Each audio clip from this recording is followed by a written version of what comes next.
Everyone, आज हम cost accounting का नेक्स्ट टॉपिक करने जा रहे हैं, जिसमें जो है हम कॉस्ट अकाउंटिंग को मैनेजमेंट अकाउंटिंग के साथ कंपेयर करेंगे। दोनों में वैसे तो कई सिमिलरिटीज हैं, जैसे कि दोनों में टेक्निक्स जो यूज की जाती हैं वो सिमिलर टेक्निक्स हैं और कंट्रोलिंग पर्पज से यूज की जाती हैं, लेकिन फिर भी इसमें कई तरह के डिफरेंस है। वो क्या है डिफरेंस, वो हम इसमें जो है पढ़ेंगे।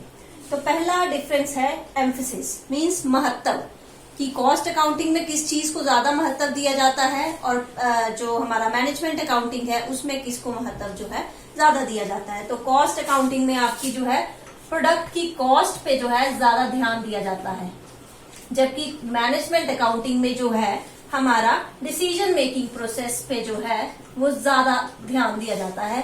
मीन्स कॉस्ट अकाउंटिंग में हम पर यूनिट कॉस्ट या फिर टोटल कॉस्ट या फिर डिपार्टमेंट वाइज कॉस्ट, इन चीजों को ज्यादा महत्व देते हैं, जबकि मैनेजमेंट अकाउंटिंग में उन सारे डाटास को, चाहे वो पुराना डाटा कहीं से भी लिया गया हो, उसके बेसिस पे डिसीजन मेकिंग प्रोसेस जो है वो ज्यादा इंपॉर्टेंस रखती है।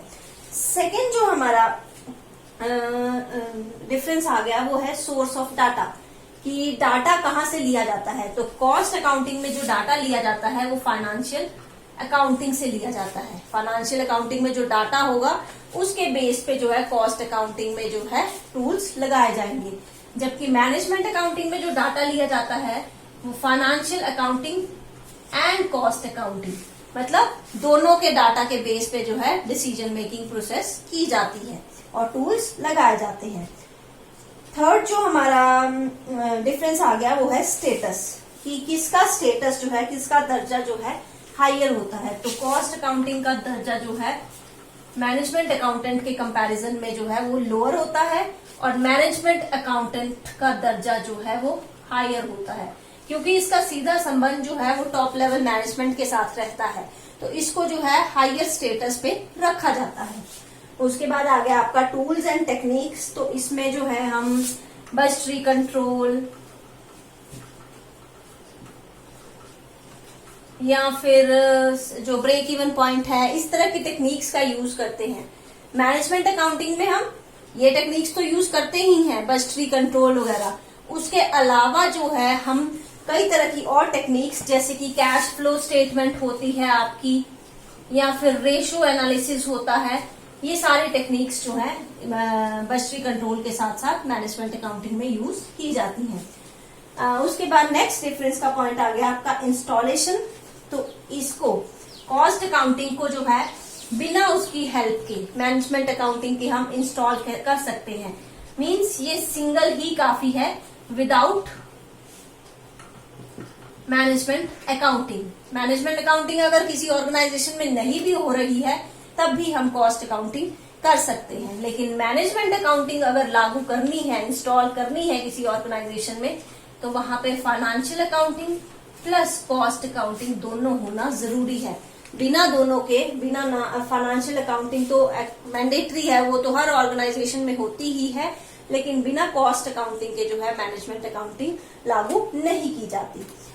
उसके बाद आ गया डिफरेंस प्लानिंग एस्पेक्ट। तो कॉस्ट अकाउंटिंग में जो प्लानिंग की जाती है वो शॉर्ट टर्म के लिए रहती है, जबकि मैनेजमेंट अकाउंटिंग में जो प्लानिंग डिसीजन मेकिंग की जाती है वो short term plus long term के लिए रहती है।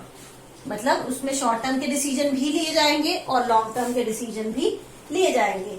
नेक्स्ट आ गया आपका स्कोप। तो इसका स्कोप जो है ज्यादा वाइडर नहीं है, जबकि मैनेजमेंट अकाउंटिंग का स्कोप जो है ज्यादा वाइडर है। नॉट वाइडर, ये वाइडर है, क्योंकि मैनेजमेंट अकाउंटिंग में कॉस्ट अकाउंटिंग की सारी चीजें तो आएंगी आएंगी, उसके अलावा टैक्स प्लानिंग, टैक्स एडमिनिस्ट्रेशन, ये सारी चीजें भी इंक्लूड की जाती हैं, इसलिए मैनेजमेंट अकाउंटिंग का स्कोप जो है वो ज्यादा वाइडर है।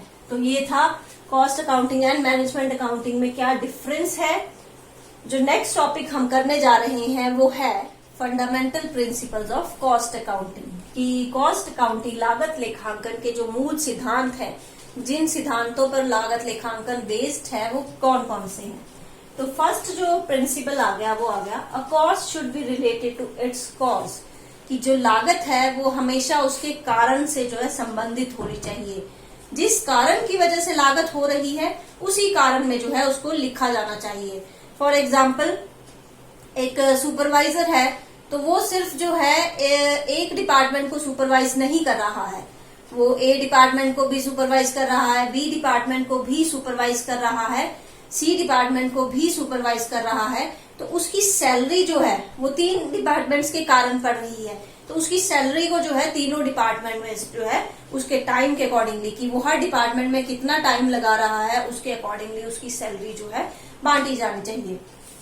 इसी तरह एक फैक्ट्री ने एक कमरा किराए पे लिया है, वहां पे अलग अलग चीजों का उत्पादन हो रहा है, तो उस फैक्ट्री का किराया, उस कमरे का किराया किसी एक ही उत्पाद पे डालना जो है वो सही नहीं होगा। उसको जो है जितने उत्पाद वहां पे प्रोडक्शन हो रही है, जिन जिन उत्पादों की प्रोडक्शन वहां पे हो रही है, उन सभी उत्पादों में बांटना जो है वो सही रहेगा, क्योंकि उस फैक्ट्री का किराए का कारण जो है वो सभी उत्पाद हैं, तो किराया भी सभी उत्पादों में जो है बंटना चाहिए। सेकंड जो प्रिंसिपल आ गया, charge of expenses after they are incurred. जैसे फाइनेंशियल अकाउंटिंग में खर्चे होने के बाद लिखा जाता था, उसी तरह जो है कॉस्ट अकाउंटिंग में भी जब जो है खर्चे हो चुके हैं, जो उत्पादन से रिलेटेड हमने खर्चे कर दिए हैं, उन्हीं खर्चों को जो है लिखा जाता है। अदरवाइज जो खर्चे नहीं किए गए हैं, अभी फ्यूचर में होने वाले हैं पर अभी नहीं किए हैं, उन खर्चों को नहीं लिखेंगे। जैसे फिनिश गुड्स, जिनको जो है हमने अभी विक्रय नहीं किया है, जिसकी सेल नहीं की है, उन गुड्स में विक्रय लागत को जोड़ना सही नहीं होगा। जिन गुड्स को तो बेच दिया है, उन गुड्स की लागत में हम विक्रय लागत, जैसे कि डिलीवरी वैन की जो पेट्रोल का खर्चा आ रहा है, या जो मार्केटिंग सेल्समैन का खर्चा आ रहा है, ये हमारी विक्रय लागत हुई। तो इनकी लागत जो है हम सिर्फ उन्हीं गुड्स में जोड़ेंगे जो गुड्स ऑलरेडी बिक चुके हैं, सेल हो चुके हैं। जिन गुड्स अभी नहीं बिके हैं, उनमें ये लागत जो है नहीं जोड़ी जाएगी। नेक्स्ट प्रिंसिपल आ गया आपका, cost accounting should ignore the convention of prudence. कि कॉस्ट अकाउंटिंग में जो है हम कन्वेंशन ऑफ प्रूडेंस को इग्नोर करते हैं, उनको ध्यान में नहीं रखते हैं। कन्वेंशन ऑफ प्रूडेंस क्या होता है? ये फाइनेंशियल अकाउंटिंग का प्रिंसिपल है, आप लोग पढ़ चुके हैं, लेकिन मैं फिर से एक बार रिमाइंड करवा देती हूँ कि कन्वेंशन ऑफ प्रूडेंस का मतलब होता है आने वाले खर्चों के लिए पहले से ही तैयार रहना, प्रोविजंस बनाना।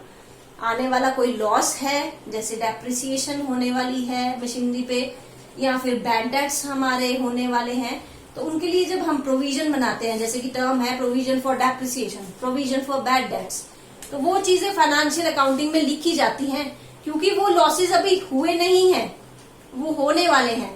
फिर भी हम उसको जो है कन्वेंशन ऑफ प्रूडेंस के अंडर जो है फाइनेंशियल अकाउंटिंग में रिकॉर्ड करते हैं, लेकिन ये कन्वेंशन जो है कॉस्ट अकाउंटिंग में रिकॉर्ड नहीं की जाएगी। यानी आने वाले जो हमारे लॉसेस हैं, जिनका प्रोविजन बनाना चाहिए था, वो कॉस्ट अकाउंटिंग में इंक्लूड नहीं किए जाते। अगर कोई स्पेशल प्रोविजन बनता है तो उसको कॉस्ट अकाउंटिंग में हम अलग से लिख देंगे, पर उत्पाद की लागत में, प्रोडक्ट की कॉस्ट में जो है उसको इंक्लूड नहीं किया जाएगा।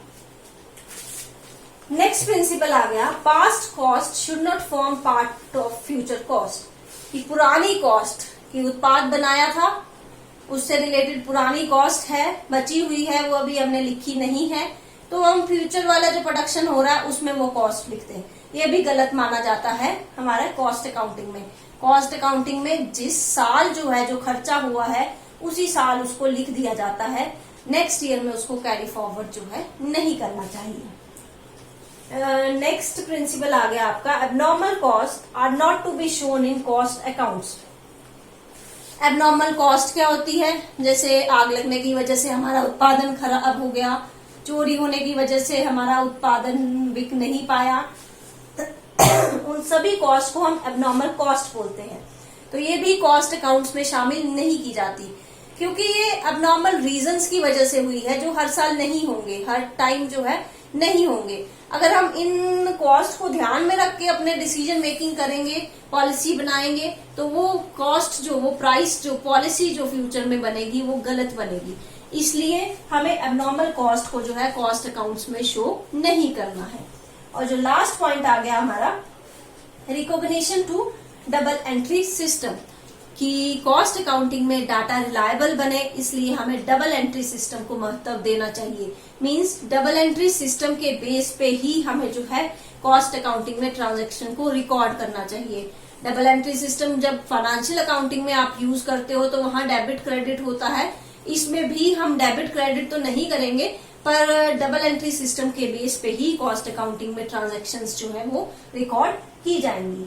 तो ये थे आपके कॉस्ट अकाउंटिंग के फंडामेंटल प्रिंसिपल्स, मूल सिद्धांत, जिनको ध्यान में रख के जो है आप आगे जितने भी न्यूमेरिकल या कॉस्ट अकाउंटिंग के जो भी टूल्स यूज करोगे, टेक्निक्स यूज करोगे, इन प्रिंसिपल के बेसिस पे उन टूल्स को यूज किया जाएगा।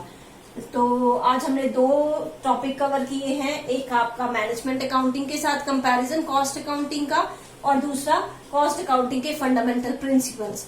अगर इन दोनों टॉपिक्स में कोई भी पॉइंट आपको समझ नहीं आया है तो आप कमेंट सेक्शन में लिख दीजिए, मैं उस पॉइंट को फिर से क्लियर कर दूंगी। Thank you.